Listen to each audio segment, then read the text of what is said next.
بسم اللہ الرحمن الرحیم۔ السلام علیکم ورحمۃ اللہ وبرکاتہ۔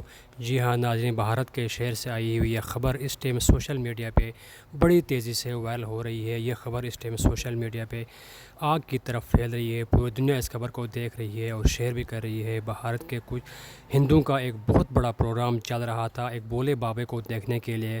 وہاں پہ لوگ بڑی تعداد میں جمع ہو گئے تھے، خواتین تھے، بچے تھے، بوڑھے تھے، اور وہ پروگرام میں وہ لوگ موجود تھے۔ اور یکدم سے پروگرام میں نکلتے ہوئے بھگدڑ مچ گئی اور ایک ہی لمحے میں 100 سے زیادہ لوگوں کی موت ہو گئی۔ بتایا جا رہا ہے کہ 134 لوگ مارے جا چکے ہیں، اور خبر یہ بھی ہے کہ 150 سے زائد لوگ زخمی ہیں جن کو ہسپتال میں بھرتی کیا جا رہا ہے، اور یہ کبھی کہا جا رہا ہے کہ مرنے والوں کی تعداد بڑھ بھی سکتی ہے۔ اور پنڈال میں کہہ رہا ہے کہ ابھی تک کچھ لوگ وہاں پہ نیچے دبے ہوئے ہیں جن کو نکالنے کی پوری کوشش کی جا رہی ہے۔ اس میں خواتین ہیں، بچے ہیں اور بوڑھے زیادہ شامل ہیں۔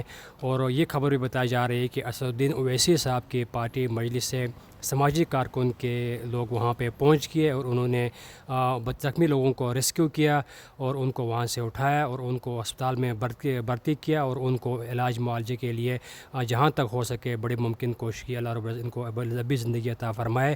یہ لوگ اس سماجی کام میں بڑھ چڑھ کر حصہ لے رہے ہیں۔ اور اس کے علاوہ یہ بھی بتایا جا رہا ہے کہ وہاں کے وزیر اعظم نریندر مودی نے ان حادثے میں مرنے والوں کے ساتھ اور جو زخمی لوگ ہیں ان کے ساتھ اپنی ہمدردی کا بھرپور اظہار کیا ہے۔ اور یہ بھی بتایا جا رہا ہے کہ وہاں کی حکومت نے مرنے والوں کے لیے 2-2 لاکھ روپے اور جو زخمی ہیں ان کے لیے 50-50 ہزار روپے کا اعلان کیا ہے۔ اور ابھی تک کہہ رہے ہیں وہاں پہ بھگدڑ مچی ہوئی ہے، زخمیوں کو نکالا جا رہا ہے، اور جو لوگ وہاں پہ مر گئے ہیں ان کو اپنے گھروں میں منتقل کیا جا رہا ہے، اور جو لوگ ہسپتالوں میں ہیں ان کو بھرپور ان کا علاج معالجہ حکومت نے اپنے ذمہ لے لی ہے۔